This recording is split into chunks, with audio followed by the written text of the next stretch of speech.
Usted tiene todo el poder de recuperar a su país, jefe.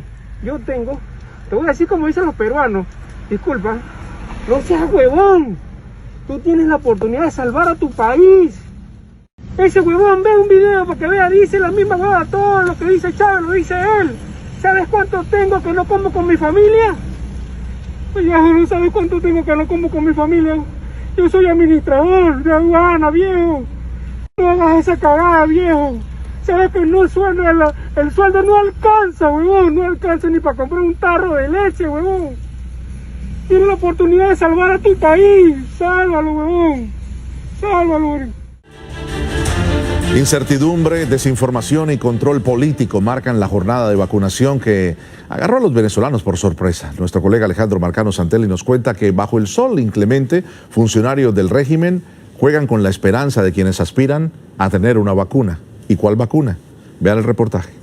Militares y funcionarios del régimen promovieron la desinformación a lo largo de la fila, exigiendo como requisito estar inscrito en el sistema Patria, por donde serían convocados con un mensaje de texto al celular para ser vacunados. Decían a la gente que si no tenían carnet de la Patria, no serían vacunados. Este jueves, Estados Unidos anunció la distribución de los primeros 25 de los 80 millones de dosis que donará antes de finales de junio, 19 millones al COVAX, 6 entre al menos 14 países de América Latina, entre los que no figura Venezuela. Obviamente, cuando anunciamos hoy que no había vacunas para donaciones para Venezuela, no quiere decir que jamás o nunca vamos a tener vacunas para Venezuela. Es solamente que en esta primera ronda Venezuela no encuentra en esta lista. ¿Y por qué? Porque carece de una transparencia en este momento de la entrega de las vacunas a las personas que necesitan. Alejandro Marcano Santelli, Mega News. Los peruanos van a votar, vamos a votar, yo voy a ir a votar, no puedo ser neutral, pasado mañana domingo. No puedo ser neutral porque están en juego las libertades, ¿no? Y el candidato favorito para ganar las elecciones, muy a mi pesar, estoy angustiado, es Pedro Castillo, y es un candidato consistentemente chavista, es de extrema izquierda, de izquierda recalcitrante. Es un candidato chavista. Él lo niega o lo disimula, o un día dice sí y otro día dice no, pero créanme, es chavista. Su partido lo es, su plan de gobierno lo es, su jefe ideológico lo es. Son chavistas, por lo menos chavistas, ¿eh? Y por lo más aliados de los terroristas peruanos. Bueno, de manera que es interesante este trabajo, no lo he hecho yo, pero lo ha hecho algún editor perspicaz, ¿no? De comparar lo que decía Chávez con lo que dice ahora Castillo en el Perú. Es exactamente el mismo guión, es exactamente el mismo modelo de embuste, de camuflaje, de sugerir que uno es un demócrata, un moderado, un humanista y esconder sus verdaderos colores. Veamos. Una nueva constitución. Como el cambio de esta constitución. Camino que el camino de la Asamblea Constituyente es a través de una Asamblea Nacional Constituyente. Es llamar a una consulta popular, a un referéndum popular. Convocaremos a un referéndum nacional. Es llamar a un proceso constituyente. Para instalar una Asamblea Nacional Constituyente. Y vamos a nacionalizar. Tenemos que nacionalizarla. ¿Se vean ahí? Yo no soy comunista, yo no voy a meterle mentira, no, yo no soy comunista. Y hemos aclarado que no somos comunistas. Y cada día se van bajando los telones esos que han querido lanzarnos de socialistas, de enemigos de la empresa privada, ¿no? Y no estamos acá en contra tampoco de la empresa privada. Idéntico, ¿no? Idéntico. El eco de Chávez, Espadón difunto, lo recoge como un altavoz Castillo, el candidato de la extrema izquierda chavista en el Perú. Y así como Chávez decía a Jorge Ramos de Univisión y a mí, entonces de CBS Telenoticias, que no aspiraba a permanecer mucho tiempo en el poder, que su escenario ideal era cumplir solo un mandato y luego retirarse humildemente a su casa, así también repite Pedro Castillo el mismo guión chavista. ¿Usted está dispuesto a entregar el poder después de 5 años? Claro que estoy dispuesto a entregarlo. O sea, esta no es una estrategia para quedarse en el poder a lo largo del tiempo, como ha sucedido con otros gobiernos de izquierda, como acá nomás en Bolivia. Con El Estado debe ser propietario de sectores estratégicos. Para recuperar los recursos estratégicos. Incluso hemos dicho, nosotros estamos dispuestos a darle facilidades aún más de las que hay a los capitales privados internacionales. Bienvenido a la empresa privada y bienvenido a la empresa transnacional. Pueblos deben darse sus gobiernos o deben hacer sus propias historias. Este lápiz que significa que vamos a escribir una nueva historia con el mismo pueblo. Claro, claro. Él es el pueblo, ¿no? No la va a escribir el pueblo, la va a escribir él en nombre del pueblo. ¿Ah? Bueno. Y luego Chávez, también el año 98, ¿cuánto tiempo ha pasado, no? Chávez decía en las entrevistas que concedía como candidato que había que acabar con el modelo neoliberal. Lo mismo dice ahora su discípulo aventajado, el del sombrero de ala ancha, Castillo, en el Perú. Tenemos que seguir siendo subversivos del orden neoliberal. Problema social, producto de la implementación de este modelo neoliberal. Marxista no soy. ¿Usted es marxista? ¿No? No es marxista. Progresista. ¿En qué se basa esa corriente de izquierda? ¿Progresista? Reconoceré siempre al pueblo como mi jefe. Yo me cuadro ante el pueblo. Yo haré lo que ustedes digan. Cuando una persona nace del pueblo, tiene que asumir lo que el pueblo manda. Todo demasiado parecido. No es progresista. Está en contra del aborto. Está en contra de las minorías sexuales. Está en contra del matrimonio igualitario. Dice que el matrimonio entre dos personas del mismo sexo es peor que la eutanasia. Está en contra de que las mujeres sean independientes, libres, exitosas. Dice que deberían ir a ordeñar vacas al campo, a sacar leche. No me digan que es progresista Pedro Castillo, por el amor de Dios. Es el típico comunista ortodoxo de hace medio siglo, de las cavernas, que cree que hay que llevar al campo a los homosexuales, a los burgueses, a reformarlos, a adecentarlos, a rehabilitarlos. Y luego, así como Chávez, ya sentadito en el poder, ya un poco más firme, un poquito más mandón, decía toda clase de improperios contra la prensa que lo criticaba, prensa a la que llamaba basura, a Jorge Ramos se lo dijo en su cara. Así también Pedro Castillo, que de vez en cuando saca un machete, dice que los periodistas que los criticamos somos monda y lirondamente basura, basura, y que debemos sacarnos los zapatos e ir al campo a trabajar con él. Tú lo que estás repitiendo basura. No, yo le estoy preguntando. Pero está bien. Es preguntar. Está bien, pero estás recogiendo la basura. Estás recogiendo el basurero, el estiercolero. Pero si tienen para decirte porquerías, para decirte cosas basura. Yo soy un hombre que va con los mejores lazos de hermandad a trabajar conjuntamente con todo. ¿Cómo será su relación con el Parlamento? ¿Usted dialogará con las bancadas? Porque no solamente con las bancadas. Con los jefes de cada bancada. Los dueños de medios dicen mentiras. ¡Es mentira! Bueno, y así como Chávez, el ex dictador venezolano que desgració a su nación, me decía a mí, cuando era candidato, que él prefería no opinar sobre los asuntos internos de Cuba.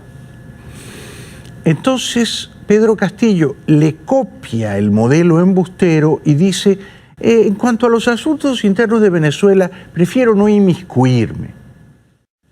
¿Tú crees que Fidel Castro ha cambiado Cuba para bien o para mal? Sí. Yo ese caso de Cuba y de Fidel Castro prefiero dejárselo a los cubanos, que ellos solucionen sus problemas. Yo le hablo de la Venezuela de hoy en día, ¿no? Que es producto de lo que inició Hugo Chávez, convirtiendo en una dictadura un país rico, un país donde existía la libertad. Los venezolanos, ellos solucionan sus problemas. ¿Para usted Cuba es una dictadura o no es una dictadura? No puedo yo condenar a Cuba. Yo no puedo desde Caracas, sentado aquí, empezar a juzgar a los gobiernos y a los pueblos del mundo. Dígame sí o no, ¿considera usted que hoy Venezuela es una dictadura, señor Castillo? Yo no voy a juzgar a Venezuela. Yo no voy a solucionar los problemas de Venezuela.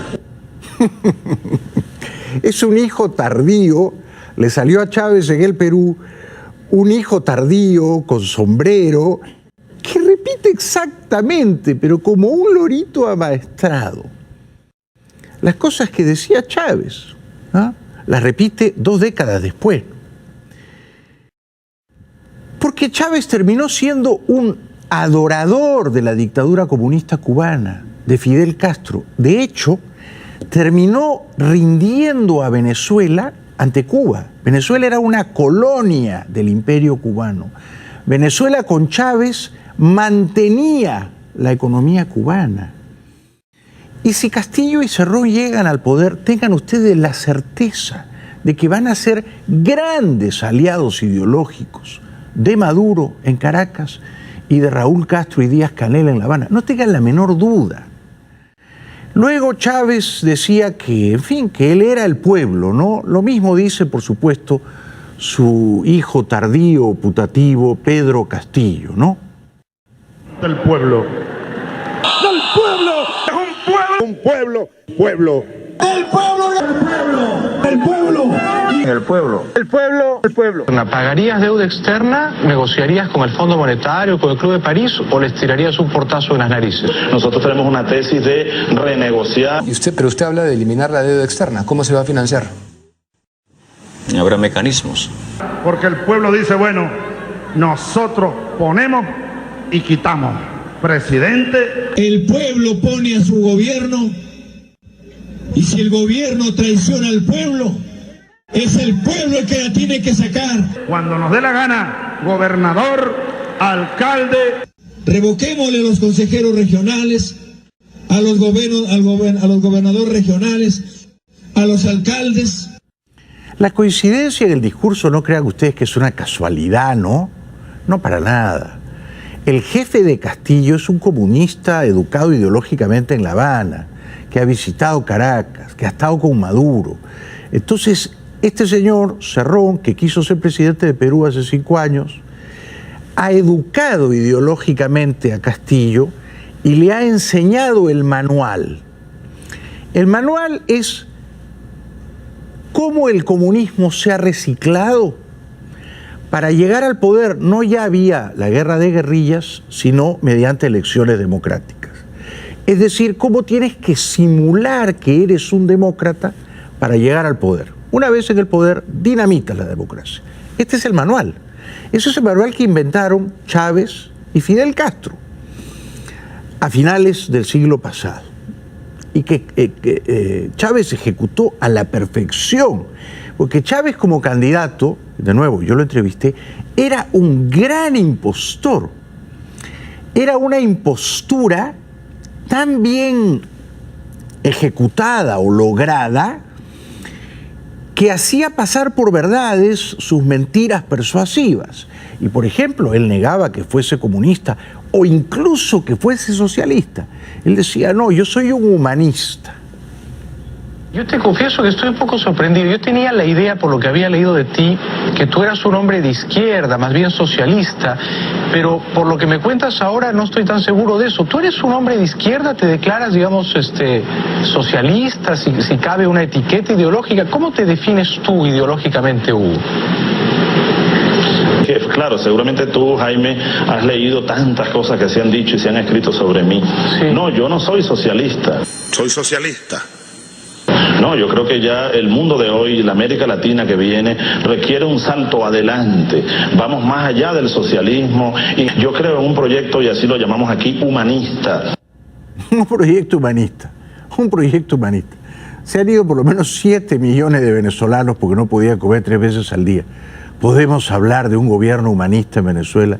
Ha sido una dictadura cruel, inepta, ladrona, como pocas veces vista en la historia de la América Latina, ¿no? Y a Chávez, candidato año 98, yo le preguntaba, ¿en el poder no te va a salir el alma militar? ¿No te va a salir el espíritu mandón? Claro que le salió.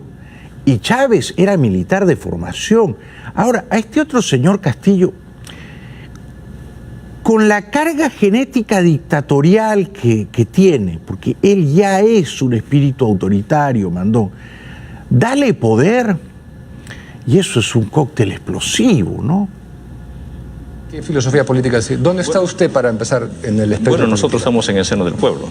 Pues no vas a ser un presidente autoritario, ¿ah? Seguro, ¿no? No se te va a salir el alma militar, Hugo, ¿ah? Mira, yo te invito que vengas acá y que pases con nosotros unos meses, Jaime, para que tú veas de verdad lo que es un demócrata, lo que es un hombre formado para la humanidad, para la igualdad. ¿Y este edificio? Es un edificio que tiene comercio privado de joyería. Exprópiese. De verdad que te invito. Gracias, Estoy comprometido a no ser autoritario, no queremos más autoritarismo. Me alegra oír eso. Y ahí lo que están en unos negocios, exprópiese. Bueno, presidente. Este edificio aquí, ¿cuál es?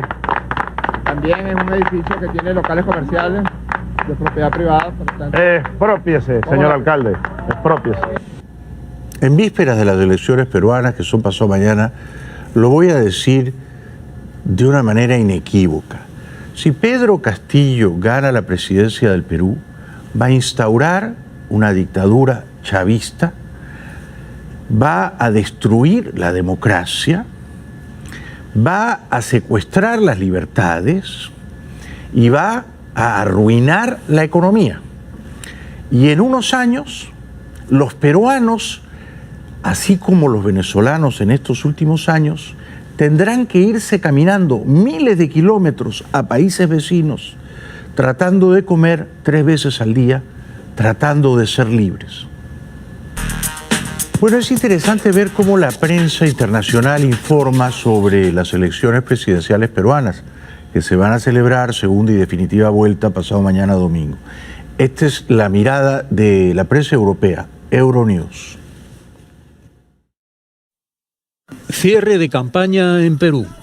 Fujimori contra Castillo. Derecha contra izquierda.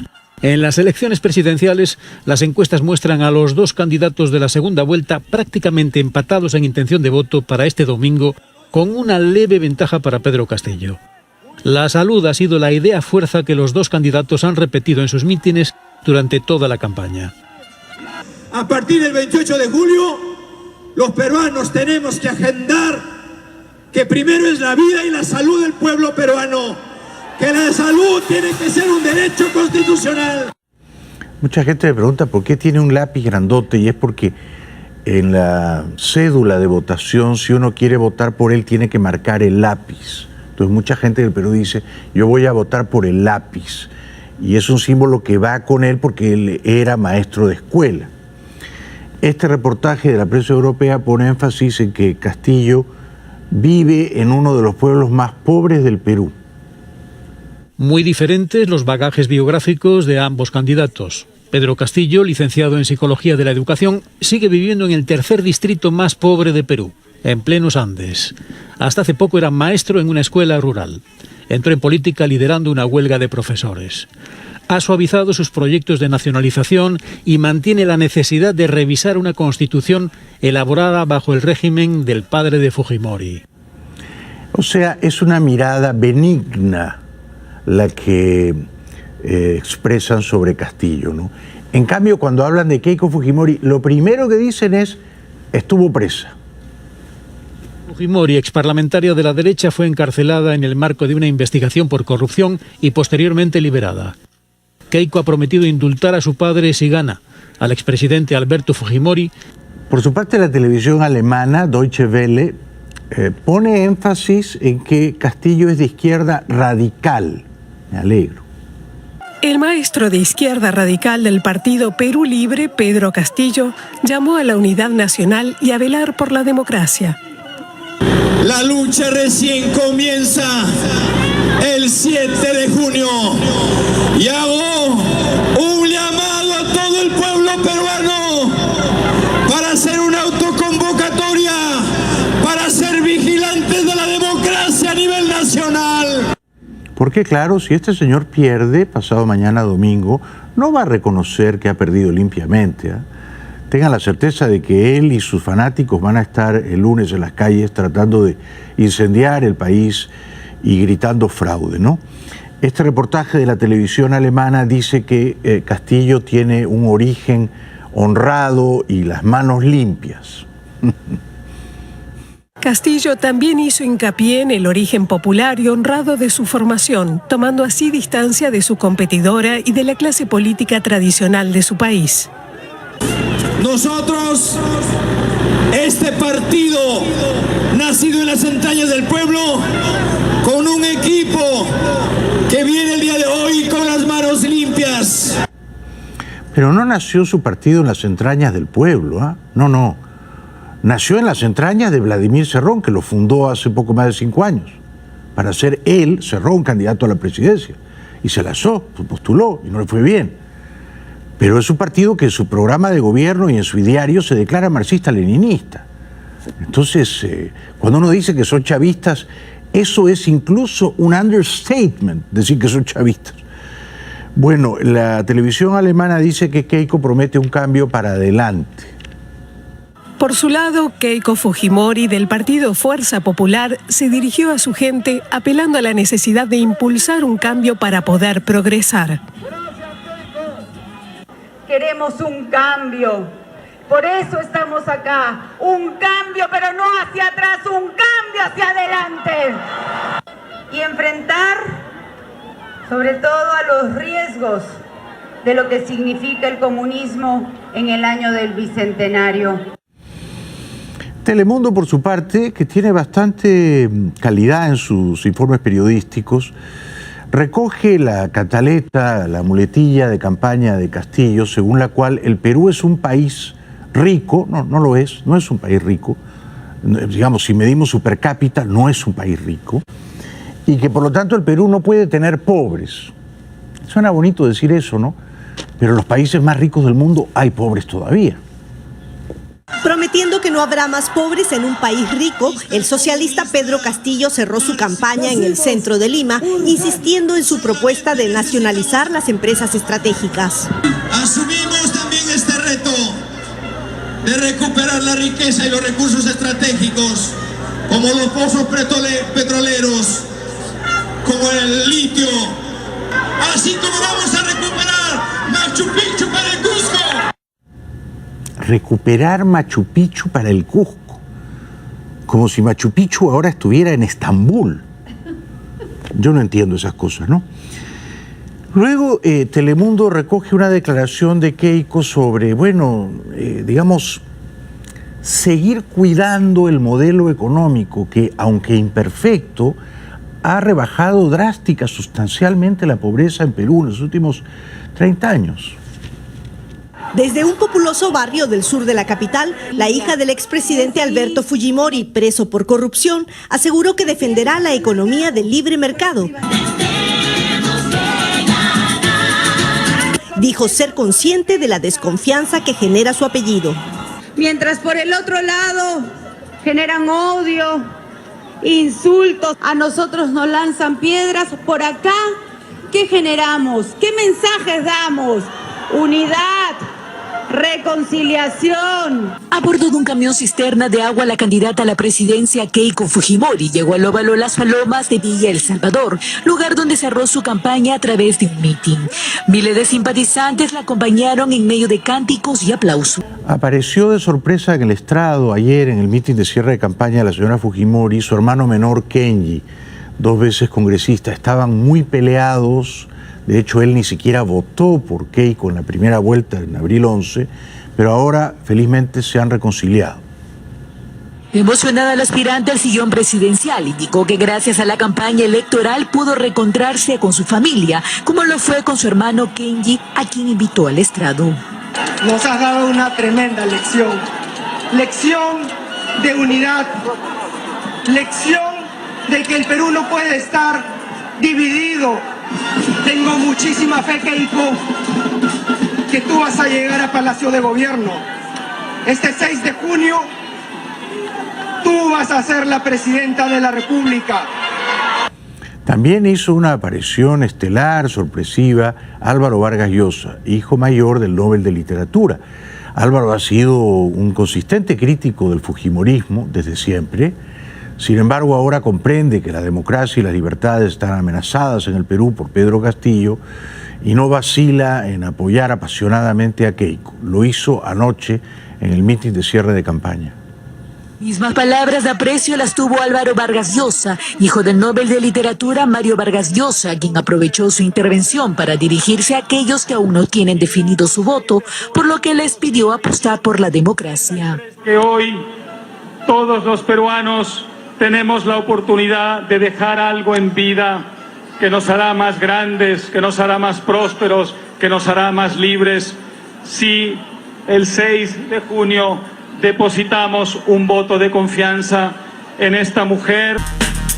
Anoche en Lima, en su mitin de cierre de campaña, el candidato de extrema izquierda chavista Pedro Castillo dijo que si él llega al poder no le va a temblar la mano al nacionalizar los recursos naturales, los yacimientos mineros, petroleros, gasíferos, energéticos. Desde la Plaza 2 de Mayo, el candidato de Perú Libre, Pedro Castillo, aseguró que recuperará el gas de camisea, los pozos petroleros y los yacimientos de litio en favor de la economía interna del Perú. Que a nosotros no nos temblará la mano para recuperar el gas de camisea, de recuperar la riqueza y los recursos estratégicos, como los pozos petroleros, como el litio, para concentrar la economía del país. También dijo que no le va a temblar la mano a la hora de llamar a un referéndum y una nueva constituyente. Yo prefiero a una persona sabia con la mano trémula que a una persona ignorante a la que no le tiembla la mano. El problema no es si te tiembla o no te tiembla la mano. El problema son las ideas que traes en la cabeza. Una persona con buenas ideas, pero con Parkinson y con un poquito de temblor en la mano, yo la prefiero, Al lado de su esposa Lilia Paredes, del excongresista Hernando Ceballos y del economista Pedro Franque, el candidato señaló que hará realidad la descentralización y el referéndum para una nueva constitución. No nos temblará la mano para convocar a ese referéndum por mandato del pueblo e instalar la Asamblea Nacional Constituyente para redactar la verdadera constitución del pueblo peruano. Si el temblor de la mano es una señal de duda, de reflexión, yo prefiero a políticos con manos temblorosas, políticos prudentes, sabios, reflexivos, que no se precipitan a tomar una decisión autoritaria, como va a ser este señor en el poder. Luego dice, no nos pongan zancadillas. Bueno, un ratito. La política es un deporte en el cual todos, unos contra otros, quieren llegar al poder.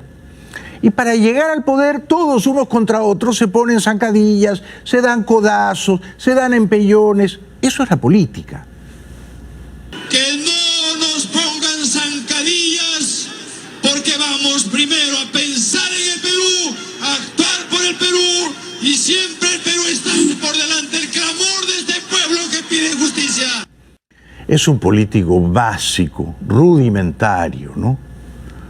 No está preparado, no da la talla. Es evidente que excita el sentimiento más primario de la tribu, de la aldea, ¿no? Es evidente, ¿no? Y una vez en el poder todo esto va a ser todavía más patente, ¿no? Finalmente Castillo anoche pedía a sus partidarios, a sus seguidores, ejercer de personeros, o sea, de fiscalizadores en las mesas de votación. El día domingo, todos y cada uno tenemos que asumir el papel de personeros para garantizar y que se concrete el sueño de este pueblo y ser vigilantes en todo el Perú. No nos dejemos robar la voluntad del pueblo peruano. Nadie le va a robar la voluntad al pueblo peruano si gana Keiko Fujimori este domingo. Cuidado con la reacción antidemocrática de Castillo el lunes, o el martes, o el miércoles.